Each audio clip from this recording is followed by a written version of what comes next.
the truth.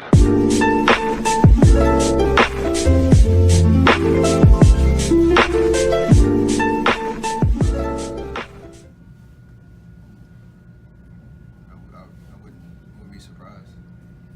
It's kind of trending in that direction, what we've been able to do together. So I think we both appreciate, again, the longevity of what that all-time list looks like, and we are working as hard as ever to continue to be efficient, shoot the ball at a high level. So that's something to shoot for. Last one, Brian. What are the team successes and some of your teammates, their accomplishments mean to you, and where do you rank them, compared to your own successes? I always just have fun playing the game, and obviously this is a team sport, so when you see other guys succeeding and you want to have fun, you celebrate. To be honest, when I made the third three, I knew what the moment was, and it was more so just a reflection on what I kind of talked about the first question, just how appreciative I am to be next to those two guys. So it's a little bit more subdued, just because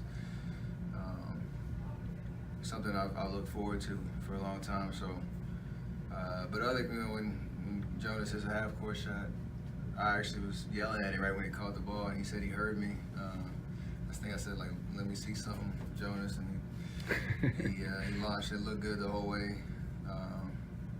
And anytime Klay gets it going, that's always a fun thing to watch. So you appreciate the show, you appreciate the greatness that's around me, and just have fun.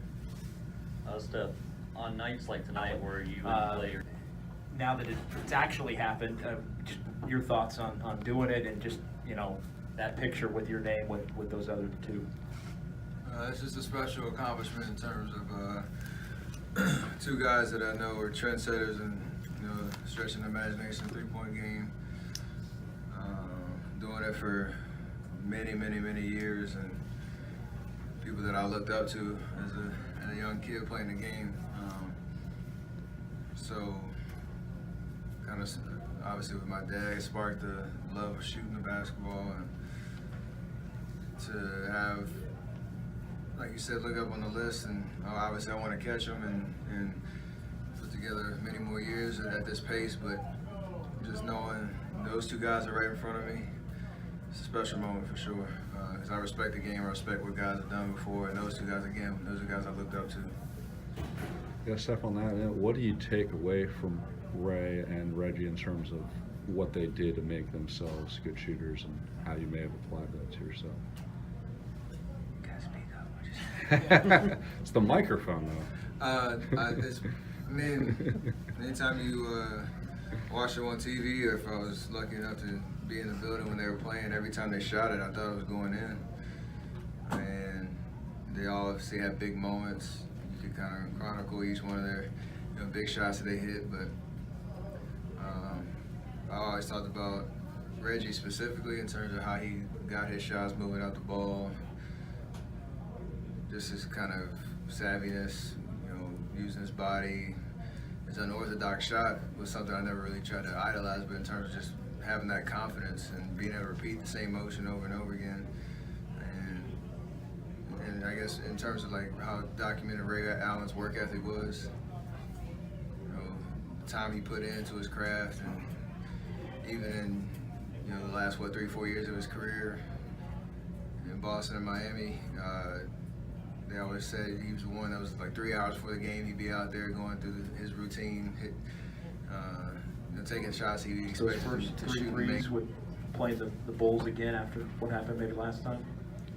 Not really. Totally different place to do it, so to be honest, no.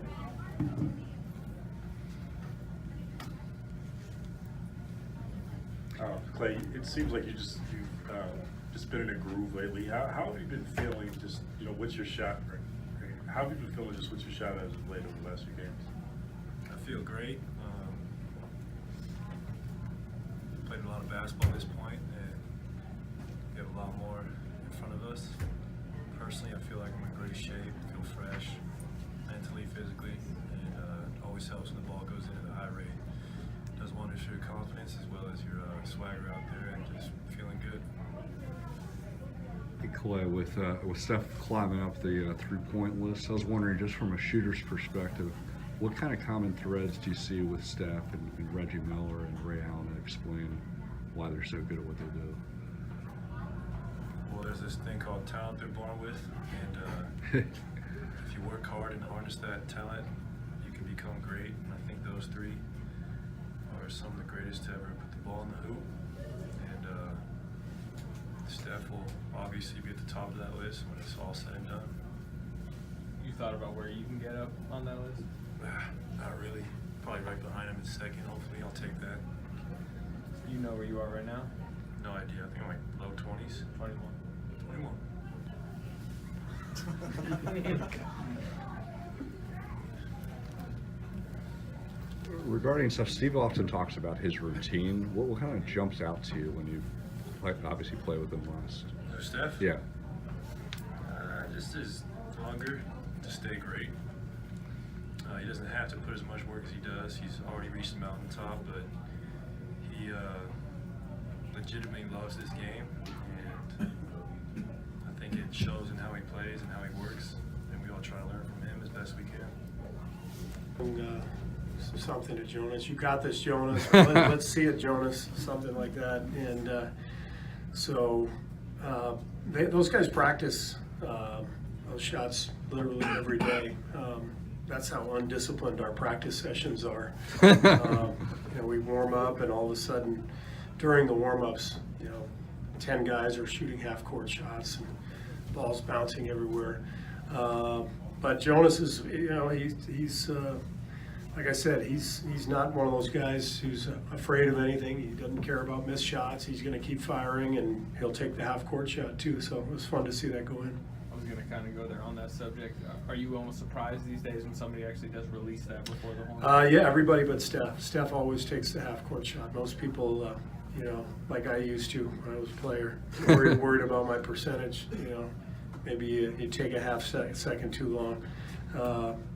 But when you do have a clear look at it like that, like Jonas, you gotta let it go. I mean, that's the points are a possibility, the highlights a possibility, and he had a good look, and he banked it in. It was great.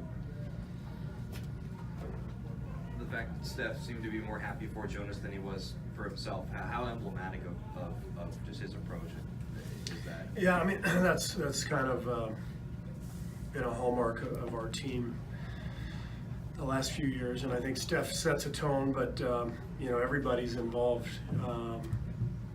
Kevin was hyping up Jordan Bell in the fourth quarter when Jordan was scoring all those points. DeMarcus was getting guys going. I love the energy tonight from the bench, and guys were having fun, and it's felt good. I think this week has been good. A couple feel-good games, and now we got some tough ones coming up, so we've got to be ready. I think he hit 3 threes in the first minute and a half. Unbelievable start for him, and it was a great first quarter. Obviously set the tone. I was disappointed in the second quarter. I thought we lost our focus, but much better second half. And I thought the best part of the game was that all the bench guys got to play big minutes, and those guys work hard, and so it's great to see Marcus Derrickson out there, who has been doing a good job in Santa Cruz. And I thought Jordan and Quinn and Zoe all came in, did a really good job. Along those same lines with the bench guys, how important was it to kind of get Draymond out of there, considering the load he's had to carry with extra center minutes to give him a little bit of rest? Yeah, I mean, none of the starters played more than 30 minutes, which was great for us, and I thought Draymond was tremendous. I mean, that's one of the best games you'll ever see a guy play who doesn't make a basket, but he set a tone at both ends. Really pushing the ball in transition, but making good decisions, making simple passes after the push, and then really setting a tone with our pace. And then defensively, he was all over the place. So I loved what he did out there tonight. This was kind of a get-well week for you guys, 2 blowouts, but I think 6 of your next 7 on the road, mostly against pretty tough opponents. What do you like about the challenge ahead? Well, it's a good time for us to go on the road. We've been at home an awful lot for the last few weeks, and So we'll be gone quite a bit the next couple of weeks, but it's a good time for that with DeMarcus coming back during the trip, and allows for some bonding and some practice time, and I'm looking forward to the trip. I think it should be fun. Jonas Jerebko added a